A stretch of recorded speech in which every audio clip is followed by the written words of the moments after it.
नमस्कार प्यारे विद्यार्थियों, स्वागत है आप सभी का। आइए देखते हैं कक्षा 9 गणित अध्याय 8 जिसका नाम है चतुर्भुज, इसकी प्रश्न संख्या 4। और चौथे प्रश्न में कहा गया है कि ABCD एक समलंब है।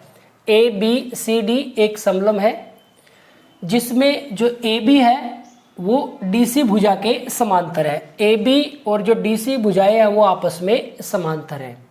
साथ ही BD एक विकर्ण है। BD इसका एक विकर्ण है और E भुजा AD का मध्य बिंदु है। जो E है वो भुजा AD का मध्य बिंदु है। E से होकर एक रेखा AB के समांतर खींची गई है। E से होकर एक रेखा AB के समांतर खींची गई है जो BC को F बिंदु पर प्रतिच्छेद करती है। देखिए आकृति 8.30। ये जो आकृति है, दर्शाइए कि F भुजा BC का मध्य बिंदु है। तो हमें यह दिखाना है कि जो ये F है, ये जो भुजा BC है, इसका मध्य बिंदु है। तो यहां पे प्यारे बच्चों काफी बड़ी स्टेटमेंट है, लेकिन क्वेश्चन बिल्कुल सिंपल है। अब आप देखें जो E है, E जो है वो AD भुजा का मध्य बिंदु है। अब हम इस त्रिभुज को लेते हैं, हम ये त्रिभुज ले लेते हैं।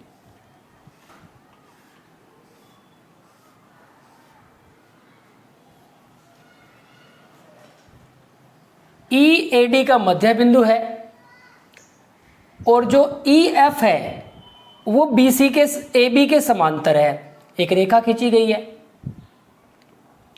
ये जो EF है, ये जो रेखा है वो AB के समांतर है। तो परिमेय 8.10 क्या कहता है कि त्रिभुज की एक भुजा के मध्य बिंदु से दूसरी भुजा के समांतर अगर रेखा खींची जाती है तो वो तीसरी भुजा को समद्विभाजित करती है। यानी कि तीसरी भुजा को जहां पे भी काटेगी वो उस भुजा का मध्य बिंदु होगा। तो यहां पे हमें मध्य बिंदु मिल जाएगा इस जगह पे। और अगली बार हम क्या करते हैं, अगली बार हम ये त्रिभुज ले लेते हैं। इस त्रिभुज की हम बात कर लेते हैं। अब देखो ये हमें मध्य बिंदु मिल गया, ये मध्य बिंदु है। तो और हमें पता है कि जो ये EF है, क्योंकि AB और DC समांतर है तो जो EF है वो DC के भी समांतर है। तो इस त्रिभुज में एक भुजा के मध्य बिंदु से दूसरी भुजा के समांतर अगर रेखा खींच जाती है वो तीसरी भुजा को समद्विभाजित करती है।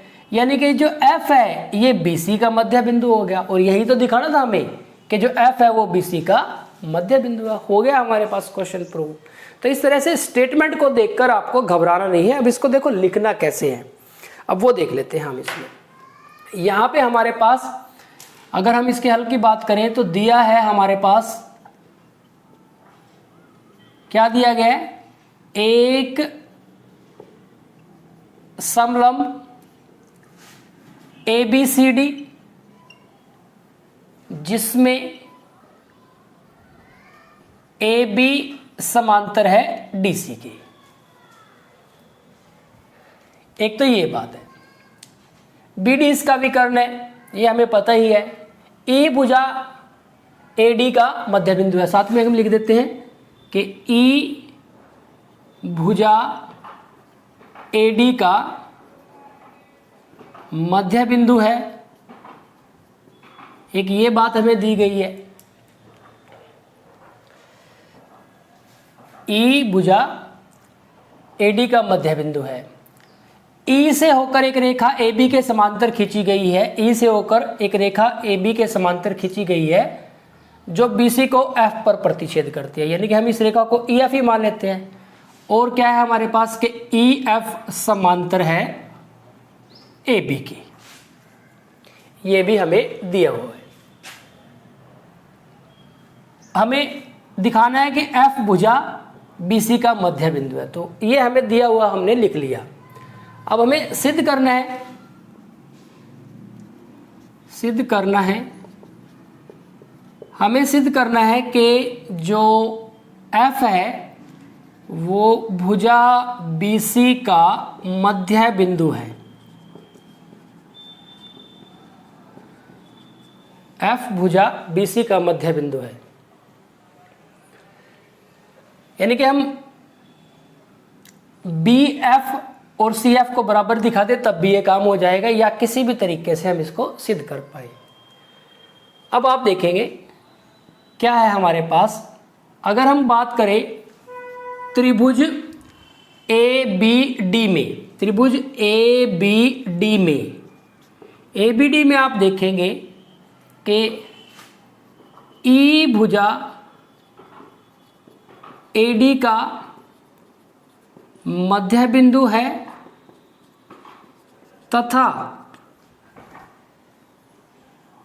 EF समांतर है।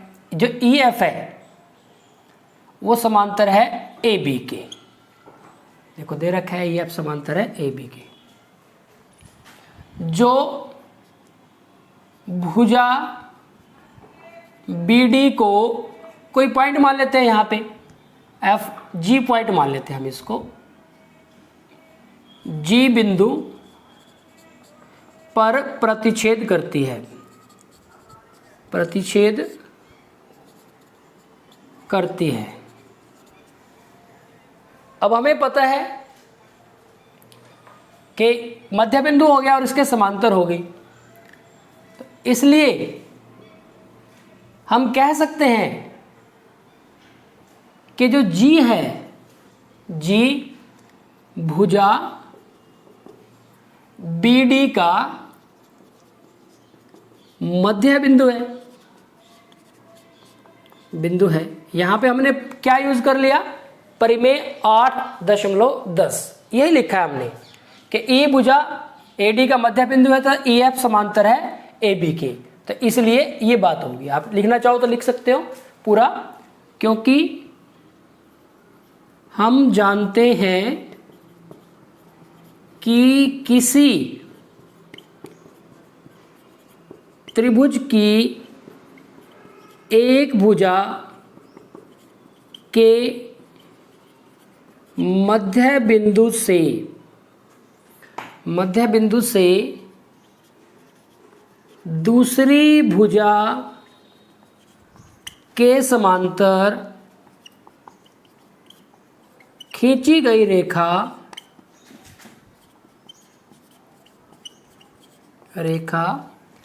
तीसरी भुजा को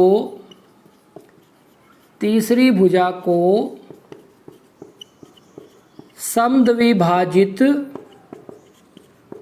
करती है। तो ये हमने यहाँ पे यूज कर लिया रिजल्ट, परिमेय 8.10।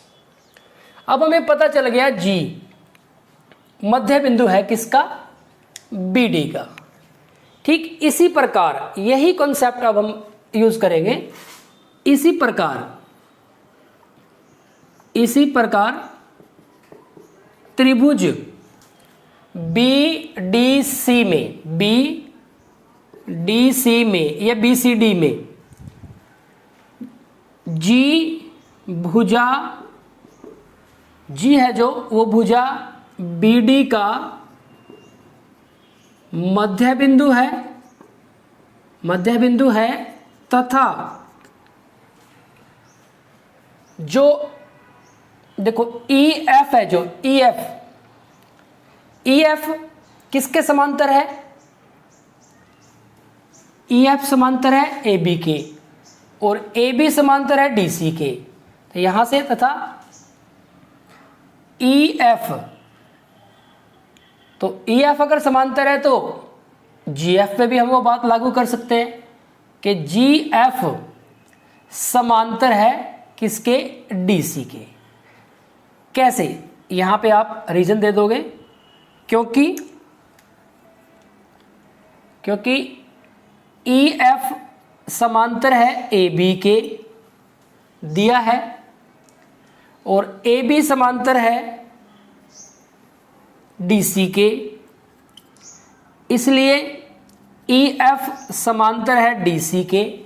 अब जब EF DC के समांतर है तो GF उसका एक पार्ट है, इसलिए GF भी समांतर होगी DC के, तो यही हमने लिखा है। तो अब देखो मध्य बिंदु हो गया, इससे खींची गई रेखा दूसरी भुजा के समांतर खींची गई रेखा तीसरी भुजा को समद्विभाजित करती है, तो यही नियम दोबारा फिर लागू होगा यहाँ पे। तो हम कह सकते हैं कि जो F है, इसलिए F भुजा AC का मध्य बिंदु है। तो यही तो हमें सिद्ध करना था कि जो GF है वो तीसरी भुजा को क्या करेगी, समद्विभाजित करेगी। तो यहाँ पे इसके बेस पे हम लिख सकते हैं कि जो GF है,